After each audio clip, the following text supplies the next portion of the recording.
Hi there, private practice owners. This is Lisa Wozniak with Woz Marketing, coming at you with another episode of Private Practice Owners of the Month. And this month we are featuring Heather Parady. Heather is the host of The Unconventional Leaders.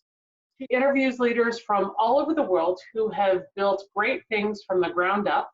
And she also facilitates the Content Lab, which helps mission-driven leaders connect with their audience through authentic content marketing strategies. So welcome, Heather. Thanks so much for being with us. Thanks for having me. I'm a huge fan of yours, Lisa. All the stuff that you're creating out in the world, you are on point, and I love it. Talk to us a little bit about that moment where you decided to take your education and move in a different direction with it. Yeah, it was probably one of the scariest things I've done, just because most people when they leave their job, they're all mad at it, and they're like, I hate this, like forget these people, and they just move on. And I couldn't do that because I love mental health professionals like you do, Lisa, and I love psychology, and I loved a lot of it. And so I think what's really hard is it's hard moving away from something that you don't like, but it's really hard moving away from something that you like to pursue something you love. And I found myself at this crossroads where I love psychology and I loved helping people, but I also just could not get away from how drawn I was to this online platform and this business world of what you can do by building a platform online. I just thought it was amazing. And I just felt really drawn to it. And when most people in my cohort were going home and reading more psychology books for fun, I was going home and listening to Gary Vee and getting on Periscope and doing lives and all of this stuff. And so it was a really hard decision to make, but I also came to terms with that you can take these skills from the mental health field and helping professions and really use it in different ways outside of just the counseling room. But yeah, I'm still just a huge fan of therapists. I think everybody needs one, and that's why I love what you do so much.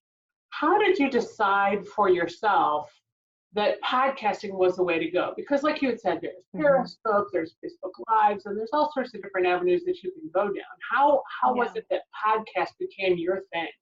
Yeah, I think it's really important to look at your strengths. I've always moved towards the strengths-based approach in most things, where you have to look at the things that come naturally for you and that you enjoy. Because you know this, Lisa, putting out content and marketing, all that is a long game, and it's a lot more work than people think. And that's why it's so great to have services like what you provide, Lisa. If you can outsource that, that's phenomenal, and have people help you. But either way, there's so much that goes into it. And so it's kind of like, why would you marry somebody you don't even like? And you're marrying yourself to your content. It is a long relationship that you are committed to if you're serious about it and if you want to see results. And so you need to date, I think at the beginning, date around a little bit, try out different things, blogging, podcasting, whatever it may be. Find your sweet spot before you marry them. And when you get married, you got to stay committed. So I think there's no right or wrong answers. People constantly ask me, and I'm sure they do with you too, Lisa, like, what is the best strategy? And you're like, you are the best strategy. Figuring out who you are and your voice, and really like celebrating whatever your strength is and going all in with it.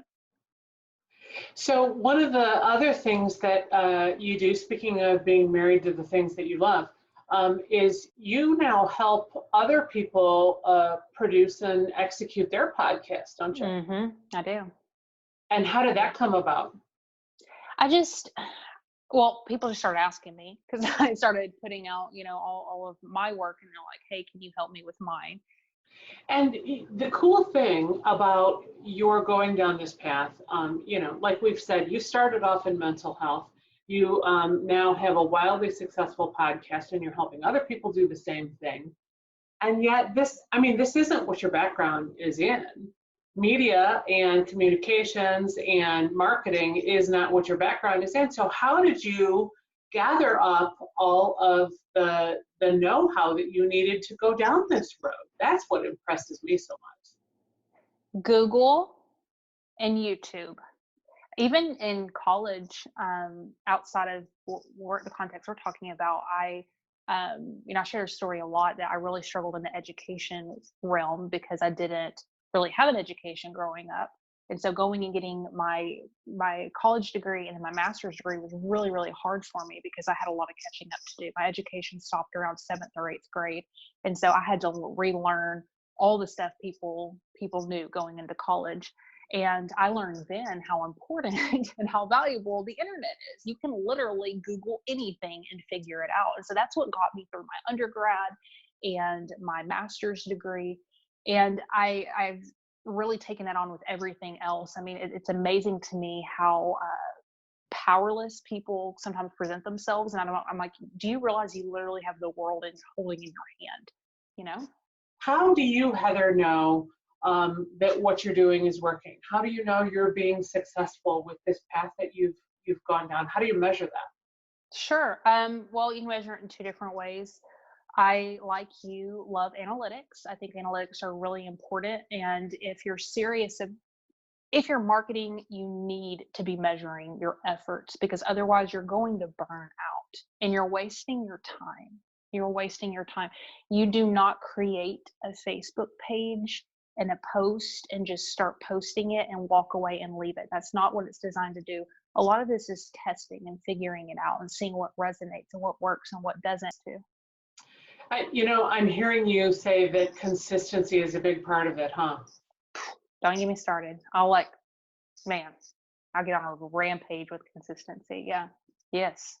Yes. Yeah, it's those things. I've heard some folks say that it's those things that you continue to do even though nobody's watching, and even though you doubt yourself, and even though you're wondering whether or not you have impact, you continue to do it anyway.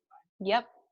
Well, we're building relationships online. And why in the world do we think an online relationship is anything different than an in-person relationship? Why? Just because you're virtual, Lisa, doesn't make you less of a human. If I say to you, every single Tuesday, I'm going to send you a newsletter. Okay. Let's just talk about this. And like, you don't know me, you've never met me before. And I say, I'm going to give you 5 tips to reduce your anxiety, Lisa. You've been having a really hard time with your anxiety. And I'm going to give you 5 tips to reduce your anxiety because I care about you. I trust you. I want to help you. And so I start saying this to you and they start helping you and you start getting value from them. And then one day I just don't show up and you don't hear from me for 2 months. And then I come back and I'm like, Lisa, I care about your anxiety. Here's some more tips. Did you care about my anxiety for those 2 months you didn't show up? Now we understand that, physically, we would never not show up for our clients in the office. We would never do that because that goes against, code of ethics and all of that. And you're like, oh, Heather, you're taking this a little too seriously. No, I'm not. Because like it or not, we're moving into an online space. And like it or not, a lot of our work is going to be shifting into an online model.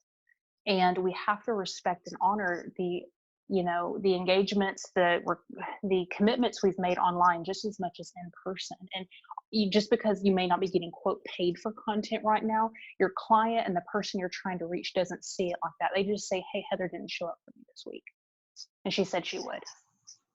Yes. Oh my gosh, that is so powerful. I just love that. I love it. I love it. I love it. Because it's so true. I mean, if you're regularly receiving content from somebody and then all of a sudden it stops and then they pick it back up and they act like they care, yeah, I mean, there's doubt written all over that. What was your major aha moment, your big takeaway as a solopreneur? Yeah. So I don't know if you've ever felt like this. I'm sure you have, but when you look down at the clock on your computer and it's time for dinner and you're like, where the blessing did the day go? Where in the world? I got like 3 things, there's so much still to do. And I have an idea notebook that I keep by my computer because there's so much stuff that I want to do and need to do and have to do and different things. And I have to write it down and shut the book and put it away because there's so much constantly. And I got to this point where I just realized, Heather, it's not that you're not working hard enough and that you're not doing the right things or all that. It's just there's always going to be something else to do. And we have to get really comfortable with that feeling and give ourselves a little bit of grace that you're never going to be like, check, I got it all together. You know what I mean? Like, my email list is perfect. My media is on point. I have enough subscribers. Maybe I haven't reached that yet. And so getting to a point, and especially with the clients that you work with, Lisa, I mean, they're doing full-time jobs and then marketing on the side. Like, holy crap. And so understanding that your best is okay. Like, you just need to show up. I think the most important part is that you're in it with your heart and that you're doing your absolute best. And in your heart you're trying, and that you're coming from an authentic place, that you're not just being lazy. But it comes to a point where you have to just kind of let go a little bit and say, you know what? It's never going to be done. It's okay. I'm okay. And this is going to be fine. You know what I mean?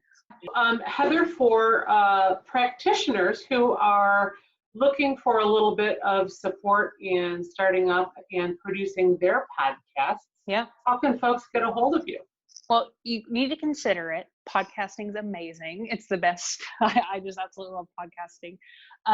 But I'm happy to answer any questions. I've answered questions like, what is a podcast, all the way to like advanced questions. So you can reach me at Heather Parady on all social media platforms, or heather@heatherparady.com. Just find my name. I'm everywhere, and I'm more than happy to talk with you, ask you any questions, and try to prove to you that you should start a podcast. Absolutely. Absolutely. And the other exciting endeavor that you're involved with now is something called LinkedIn Leaders. You want to talk about that? Yeah, so it's kind of a spinoff of Unconventional Leaders, specifically for LinkedIn. We interview one leader every single day, Monday through Friday, just a quick 10-minute interview. And the idea is just to put a human element back into LinkedIn. Fantastic. Well, thanks so much, Heather, for being here with us today. It has been a joy. Yeah, I think the world of you. Thank you so much for your work. It's huge.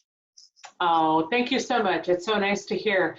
Listen, folks, this is Lisa Wozniak with Woz Marketing with another episode of Private Practice of the Month, celebrating Heather Parady and all of the work that she's doing in the marketplace. Again, I hope you're having a great day and helping you navigate your yellow brick road. Take care.